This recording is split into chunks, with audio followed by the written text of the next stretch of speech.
ಕಳೆದ ರಾತ್ರಿ ಬಸ್ಗಾಗಿ ಕಾಯ್ತಾ ಇದ್ದಂತ ಮಹಿಳೆಯ ಮೇಲೆ ದುಷ್ಕರ್ಮಿಗಳಿಬ್ಬರು ಸಾಮೂಹಿಕ ಅತ್ಯಾಚಾರಕ್ಕೆ ಎಸಗಿರುವಂತಹ ಘಟನೆ ಬೆಂಗಳೂರಿನಲ್ಲಿ ನಡೆದಿದೆ. ಭಾನುವಾರ ರಾತ್ರಿ 11:30 ಸುಮಾರಿಗೆ ತಮಿಳುನಾಡಿನಿಂದ ಮಹಿಳೆಯೊಬ್ಬರು ಬರ್ತಾರೆ. ಯಲಹಂಕ ಕಡೆಗೆ ತೆರಳೋಕೆ ಬಸ್ಗಾಗಿ ಕಾಯ್ತಾ ಇರ್ತಾರೆ. ಈ ವೇಳೆ ಬಸ್ ಹತ್ತಿಸೋದಾಗಿ ಆಕೆನ ಗೋಡೌನ್ ಸ್ಟ್ರೀಟ್ಗೆ ಕರ್ಕೊಂಡು ಹೋಗಿ ಗ್ಯಾಂಗ್ ರೇಪ್ ಮಾಡಿರೋದು ಗೊತ್ತಾಗಿದೆ. ಈಗ ಹಣ, ಮೊಬೈಲ್, ಆಭರಣ ಎಲ್ಲ ದೋಚಿದ್ದಾರಂತೆ. ಸೊ ಈಗ ಅವ್ರನ್ನ ಕೂಡ ಅರೆಸ್ಟ್ ಮಾಡ್ತಾ ಇದ್ದಾರೆ, ಇಬ್ಬರನ್ನು ಕೂಡ.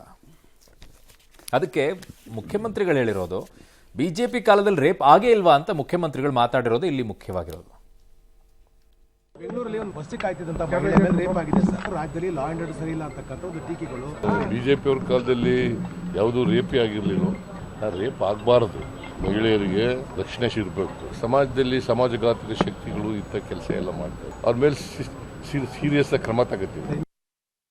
BJP keeps telling that there is a problem with the law and order situation. We need to tell them that during their time also there are instances.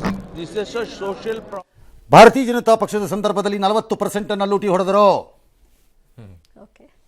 ನಮ್ಮ ಟೈಮಲ್ಲಿ ಹೊಡೆದಿರಬಾರ್ದು.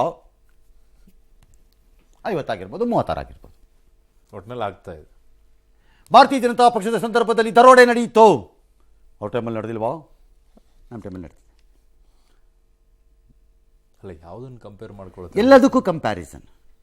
ಅವ್ರ ಟೈಮಲ್ಲಿ ತೆರಿಗೆ ಜಾಸ್ತಿ, ಅವ್ರ ಟೈಮಲ್ಲಿ ತೆರಿಗೆ ಜಾಸ್ತಿ ಆಗಿಲ್ವಾ? ಮಣ್ಣು ತಿನ್ನಕ್ಕಿದ್ದೀರಾ ಎಲ್ಲರೂ, ಒಬ್ಬರ ಮೇಲೆ ಒಬ್ಬರು ಹೇಳ್ಕೊಂಡು ಓಡಾಡ್ದೆ. ನೀವು ಯಾಕಿದ್ದೀರಿ, ಅವ್ರು ಯಾಕಿದ್ದೀರಿ, ನೀವು ಯಾಕಿದ್ದೀರಿ? ಎಲ್ಲ ಅದೇ ಜಾತಿ, ಅದೇ ಜಾತಿ, ಅದನ್ನು ವಿರೋಧ ಮಾಡ್ಕೊಂಡು ಯಾವ ವ್ಯತ್ಯಾಸನೂ ಇಲ್ಲ. ಮುಖ್ಯಮಂತ್ರಿಗಳು ಇತ್ತೀಚೆಗೆ ನಾನು ಗಮನಿಸ್ತಿದ್ದೀನಿ, ಕಳೆದ 20 ದಿನದಿಂದ ನಾನು ನನ್ನದೇ ಆದಂಥ ವೈಯಕ್ತಿಕ ಆರೋಗ್ಯ ಕಾರಣಕ್ಕೆ ನ್ಯೂಸಿಂದ ದೂರ ಇದ್ದರೂ ನ್ಯೂಸನ್ನು ಗಮನಿಸ್ತಿದ್ದೆ. ಮಾತಾಡಬೇಡ ಅಂದಿದ್ರು, ಬಾಯಿ ಮುಚ್ಕೊಂಡಿದ್ದೆ. ಗಪ್ ಚುಪ್ ಅಂತ ಡಾಕ್ಟ್ರು ಹೇಳಿದ್ರು ನನಗೆ. ಹಾಂ, ಯಾರ್ಯಾರೋ ಹೇಳಿದಾರಂತೆ, ನನಗೆ ಡಾಕ್ಟ್ರು ಹೇಳಿದರು ಗಪ್ ಚುಪ್ ಅಂತಿದ್ರು. ಹಾಗಾಗಿ ಗಪ್ ಚುಪ್ಪಾಗಿದ್ದೆ.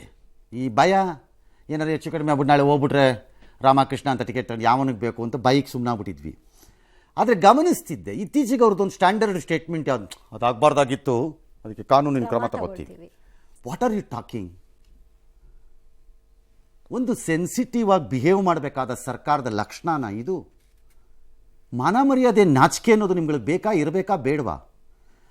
ಸಿ, ಈ ಪ್ರಕರಣನ ಅದ್ಯಾವುದೋ ರಸ್ತೆಯಲ್ಲಿ ಹೆಣ್ಮಗಳು ನಿಂತಿದ್ಲು, ಯಾವನೋ 4 ಜನ ಕೋತಿಗಳು ಬಂದರು, ಕರ್ಕೊಂಡೋಗಿ ಹಿಂಗೆ ಮಾಡಿಬಿಟ್ರು.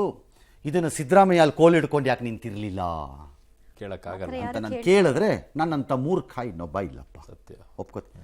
ಆದರೆ ಅದನ್ನು ಡಿಫೆಂಡ್ ಮಾಡೋವಾಗ ಅಥವಾ ವರ್ಣನೆ ಆ ಇಶ್ಯೂನ ಎತ್ಕೊಂಡು ಮಾತಾಡೋವಾಗ ಒಬ್ಬ ಮುಖ್ಯಮಂತ್ರಿ ಆಗಲೋ ಹೋಮ್ ಮಿನಿಸ್ಟರ್ ಆಗಲೋ ಕೇರ್ಫುಲ್ ಆಗಿರಬೇಕು. ಆ ಸೆನ್ಸಿಟಿವಿಟಿ ಇರಬೇಕು.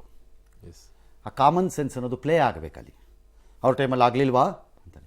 ಅವ್ರ ಟೈಮಲ್ಲಿ ಹೇಸಿಗೆ ತಿಂದ್ರಲ್ಲ, ಈಗ ನೀವೆಷ್ಟು ಹೇಸಿಗೆ ತಿಂತಾ ಇದ್ದೀರಿ? ಅವ್ರ ಟೈಮಲ್ಲಿ ತೆರಿಗೆ ಹಾಕಿದ್ರಲ್ಲ, ನೀವು ಯಾಕೆ ತೆರಿಗೆ ಹಾಕ್ತಾ ಇದ್ದೀರಿ ಬಡಾಯಿಗಳ? ಮಣ್ಣು ತಿನ್ನಕ್ಕ ಅಂತ ಜನ ಕೇಳಬಾರ್ದಾ?